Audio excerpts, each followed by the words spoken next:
গো, তুমি না বলেছিলে 10 মিনিটে জলখাবার চাই? তো আজকের ভিডিওটা তোমার জন্যই। আজ আমি দেখাবো আলুর পরোটা বানানোর এমন সহজ রেসিপি যেটা যে কেউ পারবে একদম পারফেক্ট করতে, তাও ঘরে থাকা সামান্য কিছু উপকরণ দিয়ে। আমি অপর্ণাস কিচেন ডায়েরি চ্যানেলে তোমাদের স্বাগত। এই জলখাবারটি তৈরির জন্য আমাদের লাগবে পেঁয়াজ কুচি, ধনেপাতা কুচি, গাজর কুচি, কাঁচা লঙ্কা আর লাগছে একটু আদা। প্রথমে 3টে লঙ্কা কুচি করে কেটে নেবে, তারপর কিছুটা পরিমাণে ধনেপাতা কুচিয়ে নেবে, তারপর 2টো মিডিয়াম সাইজের পেঁয়াজকে কুচি করে কেটে নেবে, আর একটা গাজর ছিলে সেটাকে কুড়ানির সাহায্যে কুড়িয়ে নাও। তোমরা চাইলে কুচি কুচি করেও কেটে নিতে পারো। এরপর 2টো আলু কেটে সেদ্ধ বসিয়ে দাও।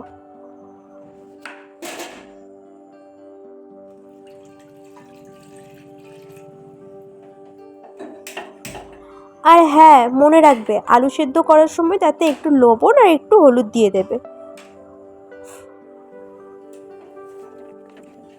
তারপর ঢাকনাটা দিয়ে দাও, তাহলে আলুটা তাড়াতাড়ি সেদ্ধ হয়ে যাবে।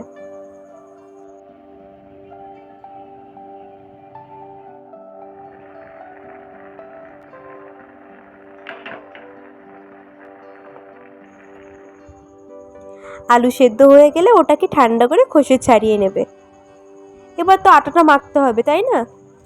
এরপর আটা মাখার জন্য তোমরা পরিমাণ মতন আটা নিয়ে নাও, আর অল্প একটু জোয়ান হাতের সাহায্যে ঘষে দিয়ে দেবে, তাহলে গন্ধটা বেশ ভালো আসবে। এরপর অল্প অল্প জল দিয়ে আটাটাকে মেখে নাও, আর দেবে সামান্য একটু লবণ। মনে রাখবে বেশি শক্ত করলে চলবে না, রুটি করার জন্য আমরা যেমনটা আটা মাখি তার থেকে আর একটু নরম দরকার। এরপর ডোটাকে রেস্টে রেখে দেবে,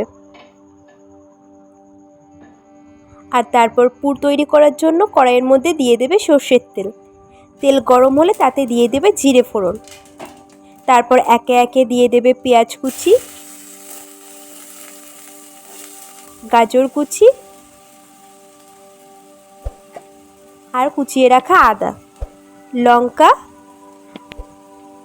আর তারপর এই সব কিছুকে ভালো করে নাড়াচাড়া করবে, আর তারপর দিয়ে দেবে পরিমাণ মতন লবণ,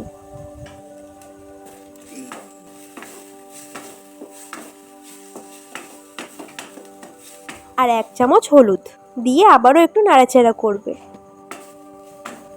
এবার পেঁয়াজ ও গাজর ভাজা হয়ে গেলে তার মধ্যে দিয়ে দেবে ম্যাশ করে রাখা আলু, আর তারপর একটু নাড়াচাড়া করে দিয়ে দেবে 1 চামচ জিরে গুঁড়ো আর লঙ্কা গুঁড়ো।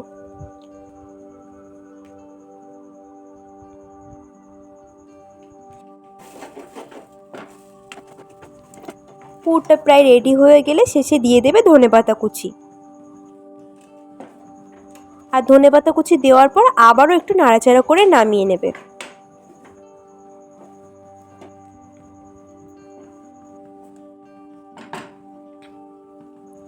এবার মেখে রাখা ওই আটাটাকে আবারও একটু মেখে নেবে হাতের সাহায্যে, আর তারপর ছোট ছোট লেচির আকারে কেটে নেবে।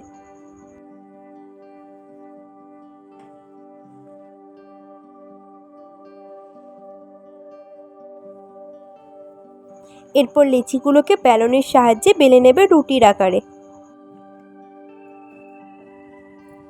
তারপর ওপর থেকে ছড়িয়ে দেবে কালো জিরে আর ধনেপাতা কুচি,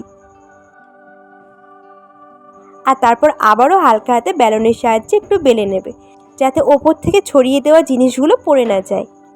এরপর এটাকে উল্টো করে তার মধ্যে আলুর পুরটা দিয়ে মুখটাকে এভাবে আটকে নেবে, যাতে ভেতরের পুরটা বেরিয়ে না যায়।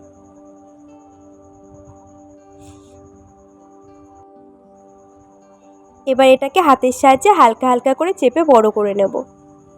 বেলনের সাহায্যে বেলার দরকার নেই, কারণ পুরটা বেরিয়ে যেতে পারে। এরকম একই পদ্ধতিতে সবগুলোকে রেডি করে নাও।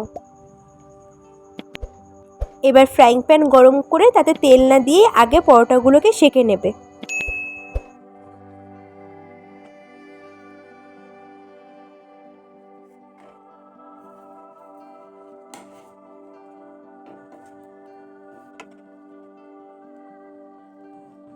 আর তারপর পাশ থেকে অল্প অল্প তেল দিয়ে আবারও পরোটাগুলোকে ভেজে নেবে। ব্যাস এভাবে সবগুলোকে ভেজে নিলে রেডি হয়ে গেলে সুন্দর জলখাবার। একেবারে কম খরচে আর বাড়িতে থাকা উপকরণ দিয়েই যে এত সুস্বাদু একটা জলখাবার বানানো যায়, তুমি না বানালে বিশ্বাস করবে না। একবার বানিয়ে তো দেখো। আমি তো বানিয়ে ফেললাম, এবার তোমার পালা। তুমিও বাড়িতে বানাও আর আমাকে কমেন্টে জানাও রেসিপিটা কেমন ছিল। রেসিপিটা ভালো লাগলে লাইক কমেন্ট শেয়ার করে পাশে থাকবে। ধন্যবাদ। আজকের মতো বিদায়। টাটা।